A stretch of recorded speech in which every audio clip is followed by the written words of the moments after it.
Hola a todos. Me gustaría contarles una breve reflexión que ha impactado mi vida y es una acerca de alguien que fue culpable y fue declarado o encarcelado por muchos años, casi 40 años injustamente. Es un caso de un hombre de apellido Colley y fue sentenciado a esa cantidad de años por haber supuestamente cometido un crimen contra su esposa y su hijo. Años después, tras pruebas y pruebas y tras una larga pausa, se encontró que no habían huellas de ADN en la escena del crimen. Entonces, este hombre finalmente, luego de tantos años de estar encarcelado, pudo ver la luz. 40 años después, el juez dijo, concedo este perdón porque Colley no cometió ninguno de estos crímenes. Y el tema que quiero desarrollar hoy brevemente es libre de culpa. ¿Y qué es? Vamos a desarrollar algo primeramente. ¿Qué es una ley? Una ley es una regla o es una norma establecida por una autoridad superior para regular, de acuerdo con la justicia, algún aspecto de relaciones sociales. También las leyes nosotros podemos encontrarlas en la palabra de Dios. El ser humano, hay un dicho que dice, si el ser humano siguiera estas reglas o mandamientos que Dios pronunció, sería libre de culpa y de condenación. En la Biblia encontramos un sinnúmero de gente que falló, incumplieron leyes y por lo tanto fueron culpadas y castigadas del mismo modo que este hombre. Vamos a empezar y voy a decir solamente tres, y la primera es Adán y Eva. Adán y Eva, Dios les dio un mandamiento, una ley. En Génesis 2, 16 y 17, nosotros encontramos que Dios les dijo que de todo árbol ellos iban a poder comer, más del árbol del bien, de la ciencia del bien y del mal, no vas a comer. Esa fue una de las primeras leyes establecidas por Dios. Pero ¿qué pasó? Desobedecieron y cuando hay sentimiento de culpa, también hay algo interesante en el ser humano. Se esconde. En Génesis 3:6 encontramos eso. Hay consecuencias por el pecado o por la infracción de la ley que ellos cometieron. ¿Y cuál fue la consecuencia? Bueno, varias. Una, fueron abiertos sus ojos. Y la inocencia de ellos, observada en el capítulo 2 de Génesis, versículo 25, había sido reemplazada por la culpa y la vergüenza. Normalmente el ser humano no reconoce su propia culpa. Y aquí vemos el caso de Adán echándole la culpa a Eva y Eva echándole la culpa a la serpiente. Entonces, desde naturaleza, nosotros no reconocemos nuestra propia culpa. Igual pasaba con este señor Colley. Él decía, no, yo no soy culpable, pero al contrario, él fue hallado culpable, entre comillas. La condena para ellos, para Adán y Eva, lógicamente era la muerte. Y dos tipos de muerte, la muerte física, pero también la muerte espiritual. Veamos otro caso, Jonás el profeta. Al igual que Adán y Eva, a Jonás se le da un mandato. ¿Cuál fue el mandato? ¿Cuál fue la orden? ¿Cuál fue la ley? Ir y predicar a Nínive.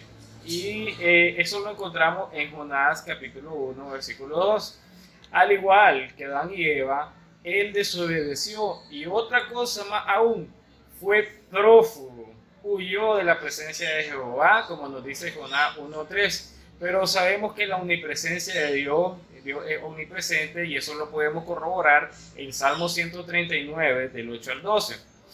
Dos, tuvo una consecuencia o castigo por sus acciones y lo encontramos en Jonás 1, del 15 al 17. Fue echado al mar y tragado por un pez. Al igual que Adán, culpó a otra persona, no reconoció su error, culpó a Dios por sus acciones. Y eso lo encontramos en Jonás capítulo 4, versículo 1 y 2. Ahora vamos con el siguiente, Pedro el apóstol. ¿Quién era Pedro? Bueno, todos lo sabemos, un pescador que dejó todo por seguir a Jesús, Mateo 4:18, un discípulo de Jesús, Juan 18:17, era del círculo más íntimo de Jesús también. Pedro fue también alguien que dio una certera afirmación acerca de quién era Jesús. En Mateo 16, versículo 15 al 17 lo podemos corroborar ahí. Ok, pero ¿qué tiene que ver Pedro con esto con este tema de la culpa? Ok, aquí vamos. La promesa de Pedro a Jesús ante su arresto, perdón. Mateo 26, 30 al 35 y Lucas 22, del 31 al 34, ahí lo encontramos. Pedro niega a Jesús y lo encontramos en Lucas 22, del 54 al 62. Entonces ya tenemos tres personajes de la Biblia quienes cometieron o hicieron infracciones a la ley y tuvieron un castigo, tuvieron una remuneración de eso que cometieron. Ahora vamos con el último, Jesús, el Hijo de Dios.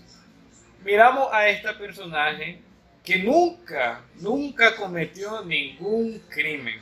Y lo vamos a corroborar, o lo podemos corroborar en 1 de Pedro 2, 21 y 25. Mas, sin embargo, él aceptó toda la culpa de nosotros.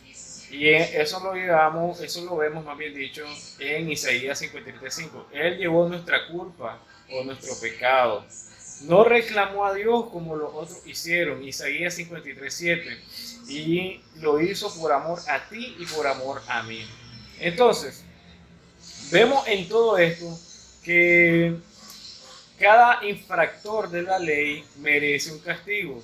Todos merecieron un castigo en aquel entonces. Aquí miramos también como último a Jesús, que no cometió ningún pecado, mas sin embargo, Él aceptó, Él se hizo responsable de todos los pecados que tú y yo cometimos. Y ya dijimos, lo hizo por amor, lo hizo por ese amor tan grande que tiene. En Juan 3:16 nos dice, porque de tal manera amó Dios al mundo, que ha dado a su Hijo unigénito, para que todo aquel que en Él cree no se pierda, mas tenga vida eterna.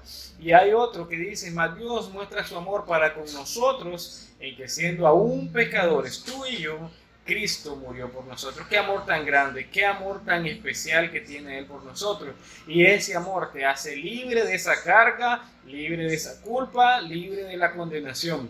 Entonces, ¿qué esperas para recibir a Cristo? ¿Qué esperas para dejar esa carga atrás? Ven ahora que hay tiempo y no desperdicies tu tiempo. Nos vemos hasta la próxima. Pasa un buen día.